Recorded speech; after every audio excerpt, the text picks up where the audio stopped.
सो अभी तक मैंने आपको मोशन ऑन इंक्लाइंड प्लेन पढ़ा दिया है। आज के इस लेक्चर में मैं पहले थोड़ा सा मोशन ऑन इंक्लाइंड प्लेन आपको रिकैप कराऊंगा, इसके बाद फिर आगे बढ़ेंगे। सो अब देखिए, जैसे मेरे पास यहाँ पर कोई ये हॉरिजॉन्टल सरफेस है, इस हॉरिजॉन्टल सरफेस में मैंने कोई एक बॉडी रख दिया जिसका मास m है। सो दो फोर्सेस लगेंगे, ये वर्टिकल डायरेक्शन हो गई, दिस इज़ वर्टिकल, तो इस वर्टिकल पर ही एक तो ये mg लगेगा और दूसरा इसी वर्टिकल पर नॉर्मल रहेगा, that is acting on vertical, vertical line है तो वर्टिकल लाइन पर होगी। अब मेरे पास है क्या कि जैसे ये हॉरिजॉन्टल है, ये भी नॉर्मल इसके वर्टिकल था, मैं इसी को उठा करके ऐसे थीटा एंगल से टर्न करना चाहता हूँ। मैंने टर्न कर दिया, ऐसे ये उठा दिया, ये एंगल थीटा हो गया। अब वही ब्लॉक यहाँ है, ये ब्लॉक पहले यहाँ है, mg वर्टिकल है, सबसे पहले मैं एक वर्टिकल लाइन ड्रॉ कर देता हूँ। सो ये जो लाइन है ये वर्टिकल है, ये तो वर्टिकल होगी। mg कैसा था? वर्टिकल है, सो mg तो हमेशा वर्टिकल ही होगी, उसमें कोई दिक्कत नहीं है। नॉर्मल ये ऐसे था, कॉन्टैक्ट सरफेस के परपेंडिकुलर है, मैंने कॉन्टैक्ट सरफेस को थीटा डिग्री टर्न कर दिया, तो जो मेरा नॉर्मल है वो भी थीटा डिग्री ही क्या करेगा? टर्न कर जाएगा। ये ऐसे हो गया, यहाँ पर आप एंगल खींच सकते हैं।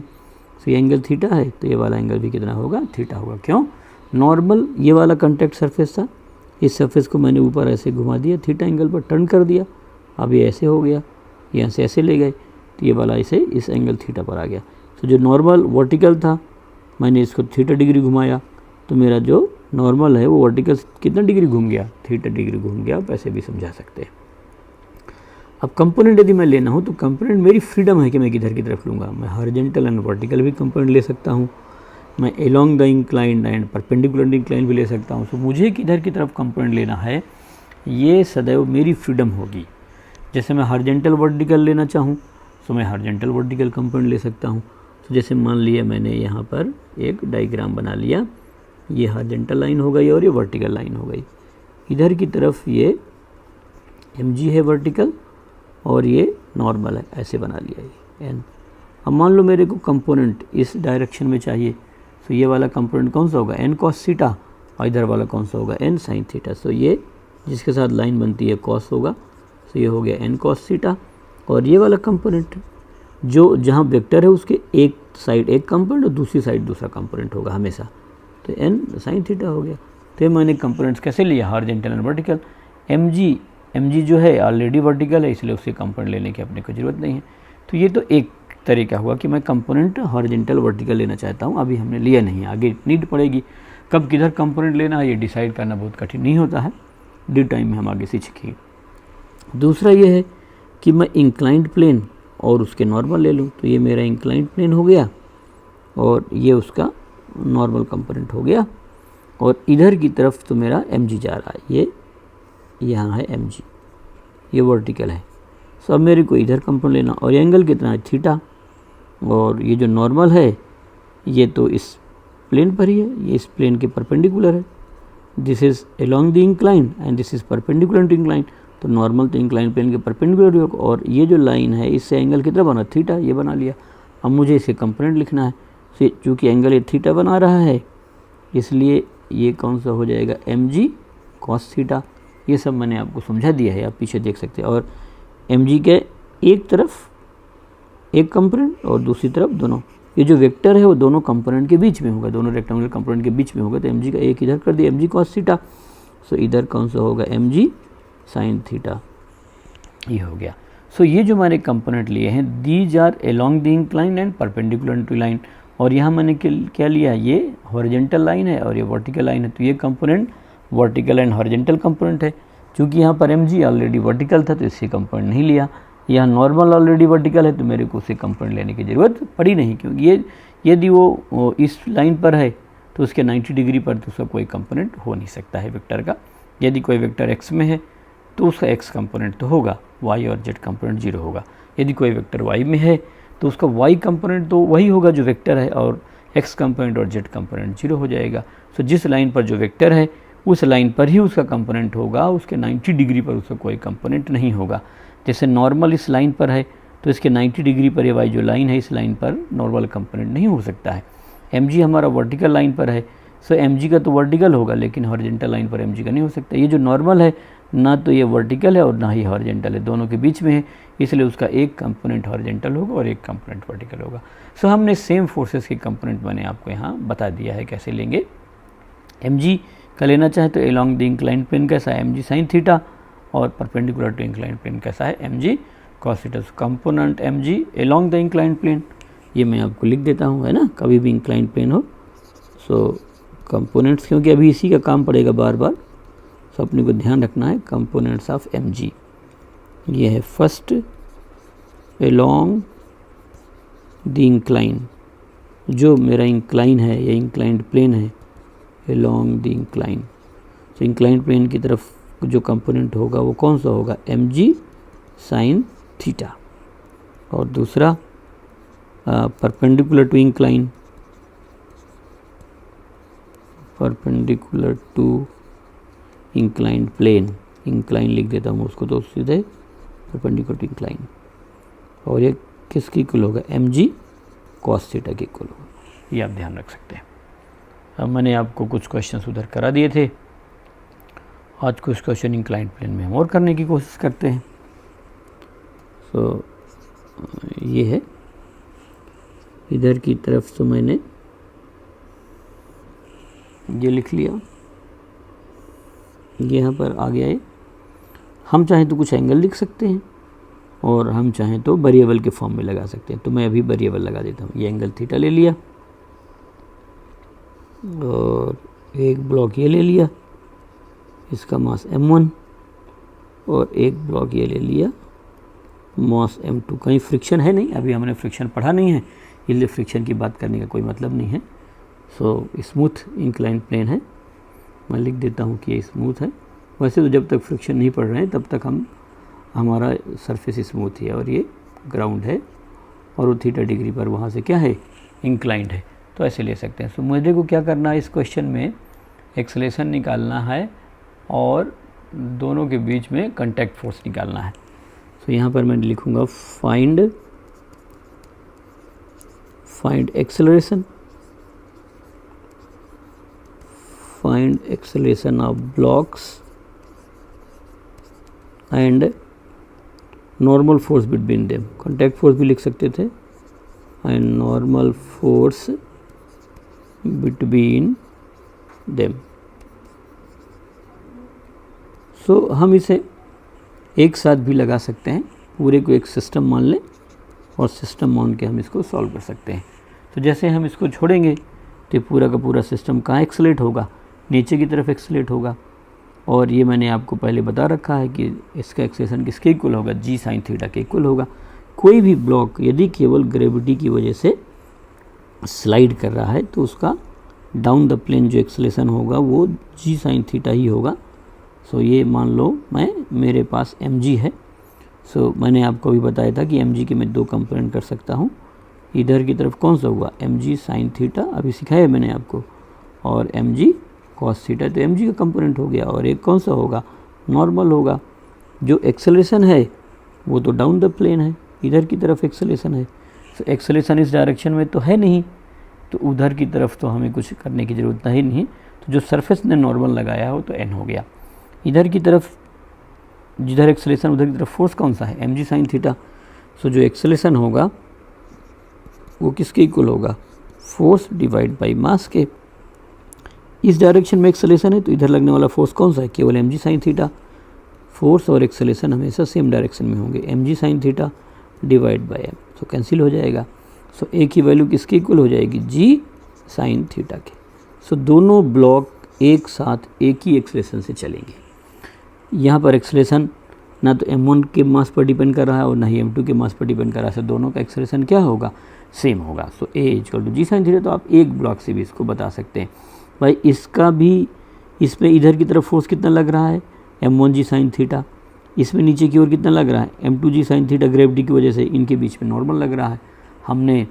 और हम जब केवल इसका एक्सेलरेशन निकालेंगे तो m1g sin theta by m1, और इसका केवल निकालेंगे तो m2g sin theta by m2, तो m से m तो कट ही जाएगा, चाहे आप m1 लिखिए चाहे m2 लिखिए, तो दोनों का एक्सेलरेशन कितना होगा, a is equal to g sin theta. So both the blocks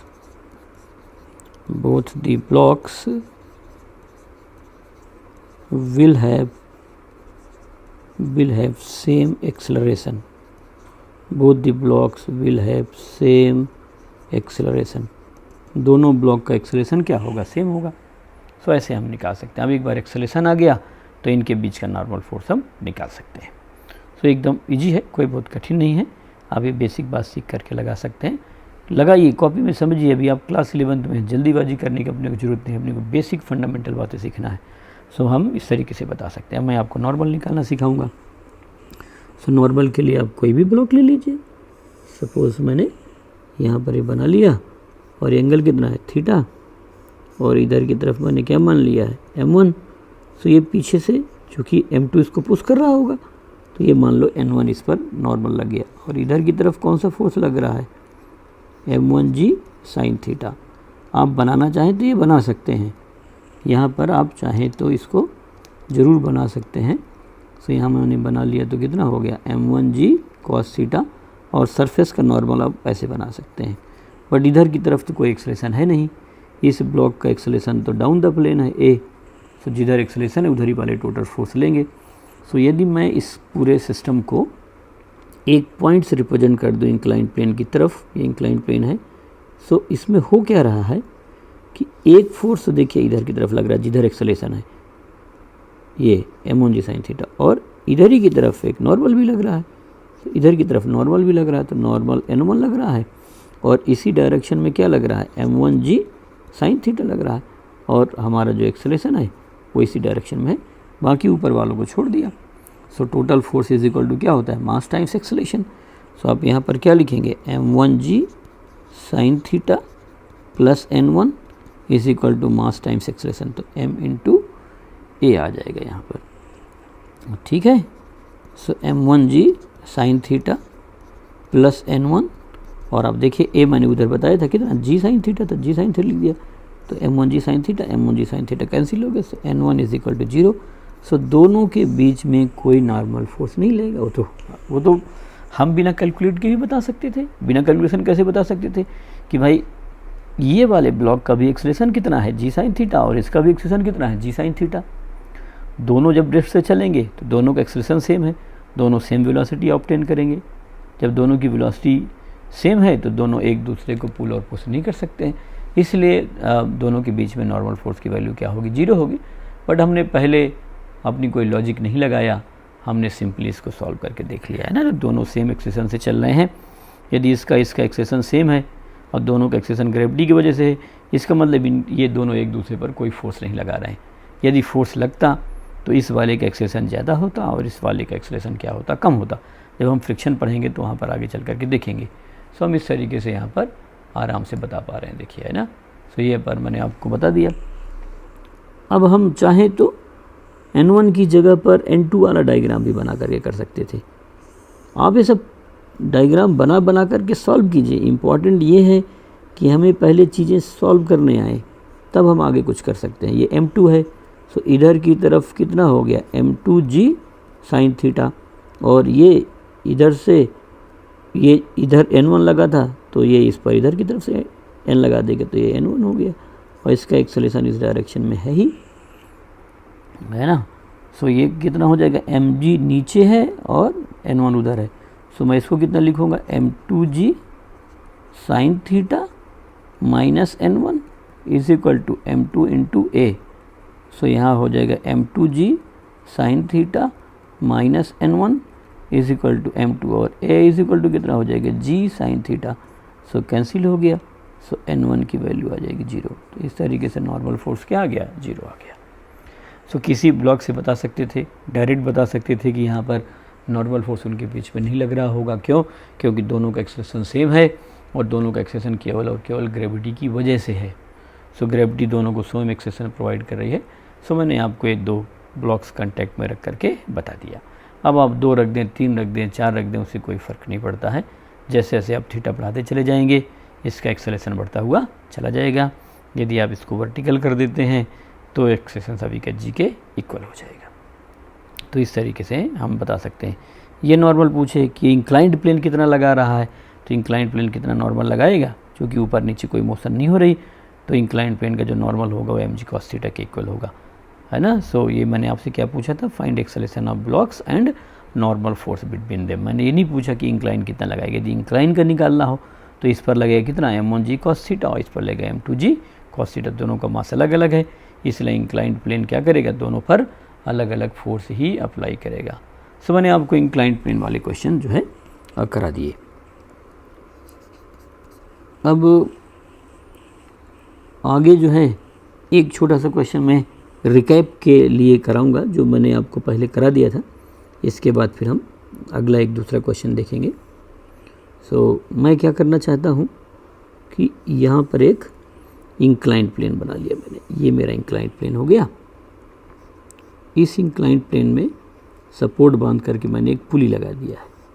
इस पुली से मैंने एक मास m का ब्लॉक हैंग कर दिया और इधर की तरफ भी मैंने एक जो है स्ट्रिंग से एक मास को हैंग कर दिया। ये क्वेश्चन मैंने आपको करा रखा है पहले, आप वहाँ से देख सकते हैं। मैंने दोनों का मास m ले लिया। अब यदि मैं आपसे बहुत छोटा सा क्वेश्चन पूछूं कि दोनों जो है मेरे सेम मास के ब्लॉक हैं, तो इनमें से कौन सा ब्लॉक इधर की तरफ जाएगा, सो आपको प्रेडिक्ट करना कठिन नहीं होगा। क्यों नहीं कठिन होगा, किसका एक्सेशन, इस पर mg नीचे की ओर लगेगा वर्टिकल, लेकिन इसमें इधर की ओर कंपोनेंट लगेगा और कितना लगेगा, mg साइन थीटा लगेगा। सो mg के कंपेरिजन में mg साइन थीटा स्मॉलर है, सो इधर वाला लगने वाला फोर्स स्मॉल होगा और इधर वाला लगने वाला ज़्यादा होगा। सो इसका जो एक्सेलेरेशन होगा इस सिस्टम का वो इधर होगा, ये एक्सेलेरेशन ये इधर जाएगा और ये भी जो है इधर की तरफ एक्सेलेरेट होगा। सो मेरे को क्या निकालना है, इस तरह का पहले करा दिया है, दोबारा करा रहा हूँ मैं जिससे आपकी प्रैक्टिस हो जाए। Find acceleration, find acceleration of blocks, find acceleration of blocks and tension in the string, find acceleration of blocks and tension in the string। so acceleration तो मैं डायरेक्ट भी करा सकता हूँ, एक्सेलेरेशन मैं डायरेक्ट भी करा सकता हूँ और आपको एक एक फ्री बॉडी डायग्राम से भी बता सकता हूँ। सो मैं ऐसा करता हूँ कि पहले तो डायरेक्ट बता देता हूँ, ठीक है। सो यदि हम इसको डायग्राम बनाना चाहें, रिप्रेजेंट करना चाहें, सो केवल यहाँ पर तो टेंशन टी ऊपर की तरफ लेगा, पुल करेगा, टेंशन हमेशा पुल करेगा, इस रस्सी ऊपर जा रही और इस पे रस्सी इधर की तरफ जा रही, तो टेंशन इधर हो गया। इसमें mg वर्टिकल है तो ये वर्टिकल लेगा mg, और इधर की तरफ तो हम mg का कंपोनेंट लेंगे, है ना। तो ये मैंने बता रखा है, along the inclined plane mg का कंपोनेंट कितना होता है, mg साइन थीटा होता है। सो mg और mg साइन थीटा में से किसकी वैल्यू ज़्यादा होगी, mg की, because sine theta is less than or equal to 1। Sine theta की मैक्सिमम वैल्यू कितनी होती है, 1 होती है। तो sine theta is less than or equal to 1। 1 कब होगा, जब 90 हो। ये अपने को देखने में लगी रहा है कि थीटा 90 नहीं है, इसका मतलब इस केस में ये साइन थीटा 1 से कम है, तो mg को 1 से कम नंबर से मल्टीप्लाई करेंगे तो ये छोटा हो गया। सो ये भी नीचे पुल करेगा mg से और ये mg साइन थीटा से, तो किसका पुल ज़्यादा होगा, mg का। सो नेट पुलिंग फोर्स कितना हो गया, mg minus mg sine theta. ये सब मैंने आपको पहले सिखा रखा है। सो नेट फोर्स या नेट पुलिंग फोर्स निकाल रहे हैं हम। सो नेट फोर्स ये नीचे पुल कर रहा है mg से, mg, और ये भी इधर mg से पुल कर रहा है, so minus mg sine theta ये हो गया नेट फोर्स। और फिर मैं यहाँ पर लूँगा क्या चीज़, टोटल मास। सो आप यहाँ पर टोटल मास ले सकते हैं, किसके इक्वल होगा, m plus m। So total mass होगा 2m के इक्वल। अब एक्सेलेरेशन किसके इक्वल होगा, total force divide by total मास के। सो यहाँ पर मैं लिखूँगा net force divide by total मास, ये आ जाएगा। सो नेट फोर्स है किसके इक्वल, यहाँ पर आप ले लेंगे mg minus mg sine theta divide by 2m। ऐसा नहीं कि mg से mg आप काट दें, है ना, ये बराबर नहीं है, ये mg है और mg साइन थीटा है, तो आप यहाँ से केवल m कॉमन ले सकते हैं। सो यहाँ पर m कॉमन ले लेंगे, बेसिकली mg आप चाहें तो कॉमन ले सकते हैं। सो मैंने यहाँ से तो क्या कॉमन ले लिया, mg, तो यहाँ पर कितना बच गया, 1 minus sine theta divide by 2m। So m से m कैंसिल हो गया। सो इस तरीके से आपके पास एक्सेलेरेशन किसके इक्वल हो गया, g 1 minus sine theta by 2। So g 1 minus sine theta divide by 2, ये ऐसे हो। सो एक्सेलेरेशन आ गया। एक बार एक्सेलेरेशन निकाल लेते हैं तो आप टेंशन वगैरह सब निकाल सकते हैं। सो अब देखिए मैंने क्या बताया था कि हमारे पास यदि ये रस्सी नहीं होती, केवल ये होता तो सीधे नीचे गिर जाता। सो ये mg इसको नीचे पुल करना चाहती है, इसमें mg वर्टिकल रहेगा लेकिन उसका कंपोनेंट मैंने इधर ले लिया, तो इधर कंपोनेंट कितना हो गया mg साइन थीटा। तो mg से अर्थ इसको इधर पुल करेगी और इसको इधर पुल करेगी, तो ये इधर जाना चाहेगा तो ये ऊपर जाएगा और ये इधर आना चाहेगा तो ये ऊपर जाएगा। अब किसका इफेक्ट ज़्यादा होगा, ये वाला mg ज़्यादा है। सो ये नीचे आ गया और ये ऊपर आ गया। सो मैंने सबसे पहले नेट फोर्स निकाल लिया mg minus mg sine theta, फिर मैंने यहाँ पर लिखा total mass m plus m 2m लिख दिया, फिर मैंने a लिखा नेट फोर्स, नेट मतलब एक्सटर्नल फोर्स। ये यदि आप इन दोनों को एक सिस्टम कंसीडर करते हैं दोनों ब्लॉक को, तो टेंशन तो इंटरनल फोर्स है, इंटरनल फोर्स है तो क्या हो गया, जीरो हो गया। तो एक्सेलेरेशन तो कॉज नहीं कर सकता है, एक्सेलेरेशन आएगा एक्सटर्नल फोर्स की वजह से। तो नेट एक्सटर्नल फोर्स कितना हो गया mg minus mg sine theta, total mass is 2m। So m से m कैंसिल हो गया, तो g 1 minus sine theta by m by 2। तो इस तरीके से आ जाएगा g 1 minus sine theta by 2, acceleration आ गया। अब आपको जो है टेंशन निकालना है, सो आप कोई एक बॉडी का फ्री बॉडी डायग्राम बना लीजिए। सो मैं तो इसका पहले बना लेता हूँ, जो मेरे पास यहाँ दिया हुआ है, ये m दिया है। सो इधर की तरफ तो क्या हो गया mg, इधर की तरफ टेंशन t हो गया, इसका एक्सेलेरेशन a आ गया यहाँ पर। So mg minus t is equal to ma। So जो t अपने को चाहिए तो t इधर जाएगी, तो mg माइनस ma। अब a की वैल्यू आप देखिए वहाँ पर कितनी आई थी, 1 minus sine theta into G divide by 2, यही वैल्यू आ रखी है यहाँ, देख सकते हैं g 1 माइनस साइन थीटा, तो g 1 minus sine theta by 2। अब आप इसे एलसीएम लेकर के थोड़ा एक बार सिंप्लीफाई कर लिया जाए। सो यहाँ पर कितना हो जाएगा 2mg minus mg minus minus plus, और यहाँ पर कितना हो जाएगा mg साइन थीटा। सो 2mg से mg तो कैंसिल हो गया। सो मेरे पास कितना बच गया, ये mg plus mg sine theta divide by 2 आ गया। mg ले लीजिए कॉमन, तो mg कॉमन ले लिया, सो 1 plus sine theta divide by 2। इस तरीके से मैंने टेंशन सॉल्व कर लिया। सो हम इस तरह से क्वेश्चन इसलिए लगा रहे हैं कि हमें ये क्वेश्चन सॉल्व करने आ जाए। हम 10th से मैथमेटिक्स पढ़ के आते हैं, बहुत बच्चों की ये प्रैक्टिस होती नहीं है सब लिखने की, सॉल्व करने की। सो बार बार आप अटकेंगे और आपको ये चीज़ें ओवरकम करना। क्लास 11th में आपका बेसिक यही है कि आप ये सभी क्वेश्चन बहुत आसानी से सॉल्व कर पा रहे हैं कि नहीं तो धीरे धीरे फिजिक्स अपने बहुत डिफ़िकल्ट हो जाएगी, क्योंकि हम इस तरह की एलिमेंट्री बातें ही सॉल्व नहीं कर पाएंगे। सो मैंने यहाँ पर एलसीएम ले लिया है 2 से मल्टीप्लाई कर दिया 2mg, माइनस था या मल्टीप्लाई की तो माइनस mg आ गया, minus minus plus mg sine theta, 2mg से mg चला गया, mg बच गया प्लस mg साइन थीटा। अब ऐसा नहीं करेंगे कि mg प्लस mg 2mg लिख दें, ये mg है और mg साइन थीटा है तो केवल यहाँ से कॉमन हो सकता है। सो मैंने mg को कॉमन ले लिया, तो यहाँ क्या बचा 1 plus sine theta divide by 2। इस तरीके से हम क्या कर सकते हैं, इसमें टेंशन निकाल सकते हैं। सो मैंने आपको जो है इंक्लाइंड प्लेन में ब्लॉक वाले क्वेश्चंस करा दिए। अब एक क्वेश्चन और कर के देख लिया जाए। सो ऐसे हमारा जो है इंक्लाइंड प्लेन वाला मामला कवर हो जाएगा। मैं ऐसा करता हूँ कि एक की जगह 2 इंक्लाइंड प्लेन बना लेता हूँ। सो एक मेरा इंक्लाइंड प्लेन ये हो गया, ऐसे मैंने बना लिया, इस तरीके से कनेक्ट कर दिया, ये ले लेता हूँ। सो एक तरफ तो मैं 30 एंगल ले लेता हूँ, एक तरफ 60 ले लेता हूँ, डिग्री है तो डेफिनेटली 90 डिग्री हुआ। और इसके बाद मैं इधर की तरफ से ब्लॉक्स लगा देता हूँ, ये लगा देता हूँ। 2 kg का ब्लॉक, इधर भी 2 kg का ब्लॉक लगा देता हूँ, दोनों तरफ 2 kg का ब्लॉक लगा दिया मैंने। एक्सेलेरेशन होगा ही होगा। सो मेरे को क्या निकालना है, फाइंड एक्सेलरेशन।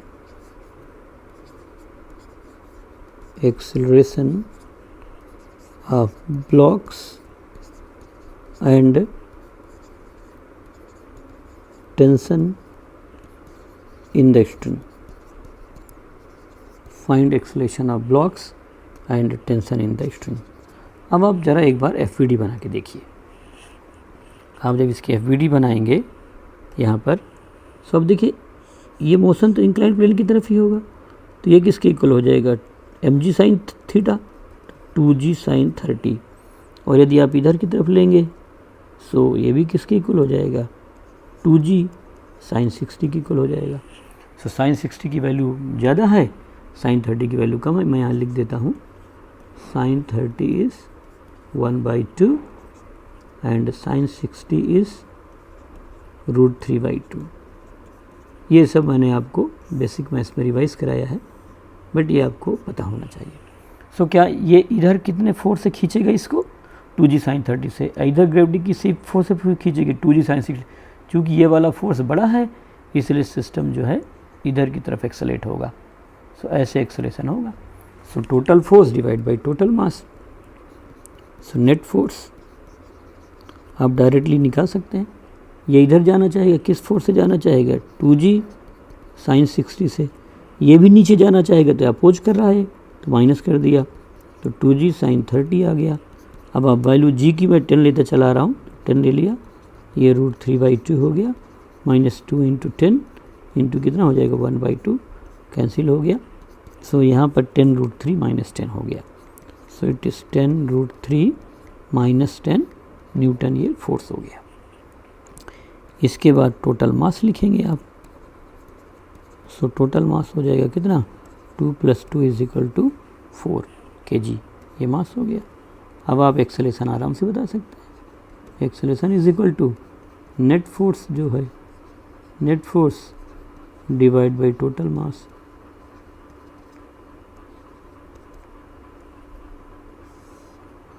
तो ये हो जाएगा 10 √3 -10 डिवाइड बाई कितना हो जाएगा, 4 हो जाएगा। ऐसे सॉल्व करके बता सकते हैं। सो 10 कॉमन ले लिया तो यहाँ हो जाएगा 5 √3 - 1 डिवाइड बाई 2। आप चाहें तो √3 की वैल्यू लिख सकते हैं 1.732 और उसको सॉल्व कर सकते हैं। तो आपका एक्सेलरेशन आ गया। एक्सेलरेशन निकालने के बाद आप किसी में भी उसके वैल्यू रख करके क्या कर सकते हैं, टेंशन की वैल्यू फाइंड कर सकते हैं। सो आप इस तरीके से नेट से निकाल सकते हैं। नेट वैल्यू नहीं निकालना चाहते हैं तो आप अलग अलग एफबीओडी बना करके सॉल्व करिए, उससे भी आ जाएगा, है ना। दोनों का अलग अलग एफबीओडी बना करके हम सॉल्व कर सकते हैं। अब मैं इधर वाला जो ब्लॉक है इस वाले ब्लॉक के लिए एफपीडी बना देता हूँ। सो आप देखिए यहाँ टेंशन टी है, इधर की तरफ टेंशन टी है ये, और एक्सेलरेशन इधर है, और इधर की तरफ जो फोर्स है देखिए वो कितना है, फोर्स 2g साइन 30। सो यहाँ पर जो फोर्स है वो 2g साइन 30 है। तो ऐसे मैं इसको बता सकता हूँ, टेंशन टी ऊपर और 2g साइन 30 नीचे की तरफ होगा। अब चूँकि वो ऊपर जा रहा है इंक्लाइंड प्लेन में अब के लिए, तो टी की वैल्यू क्या होगी, ज़्यादा होगी, जिधर एक्सेलरेशन है उसकी वैल्यू ज़्यादा होगी। सो आप देखिए यहाँ पर क्या लिख सकते हैं, t - 2g साइन 30 = 2 × a। क्यों, क्योंकि इसका मास कितना है, 2 है, 2 × a। सो t - 2, g की वैल्यू 10 साइन 30 1/2 × 2। a की वैल्यू मैंने आपको अभी इधर सिखा रखा है, 5 √3 - 1/2। सो यहाँ पर आ जाएगा ये, यदि आप इधर a लेते हैं तो 5 √3 - 1/2, 2 से 2 कैंसिल हो गया, ये यहाँ कैंसिल हो गया। सो जो t की वैल्यू है वो कितनी हो गई, 10 प्लस इधर की तरफ कितनी हो जाएगी, 5 √3 - 5, यहाँ पर कर दिया मैंने। तो t = 5 + 5 √3 न्यूटन। √3 की वैल्यू रखना चाहें तो आप रख करके सॉल्व कर सकते हैं। सो अभी इनिशियल स्टेज में आपका काम केवल ये है कि आप इक्वेशन बनाइए, इक्वेशन बना के सॉल्व कीजिए, जिससे अपनी जो इनहेरेंट वीकनेस है मैथमेटिक्स में वो धीरे धीरे दूर हो जाए। And that is going to take a lot of time. ऐसा नहीं है कि बहुत जल्दी सब हो जाएगा, समय लगेगा आपको सॉल्व करने में। तो मैंने इंक्लाइंड प्लेन पर बेस्ड आपको कई सारे क्वेश्चंस करा दिए हैं। आप यही बात दूसरे के लिए भी लगा के देख सकते हैं, वो भी टी की वैल्यू आ जाएगी। दोनों इक्वेशन को बना के ऐड कर दीजिए, टी से टी कैंसिल हो जाएगा और आपका जो पहले एक्सलेशन आया था वही एक्सलेशन आप यहाँ पर ऑब्टेन कर पाएंगे।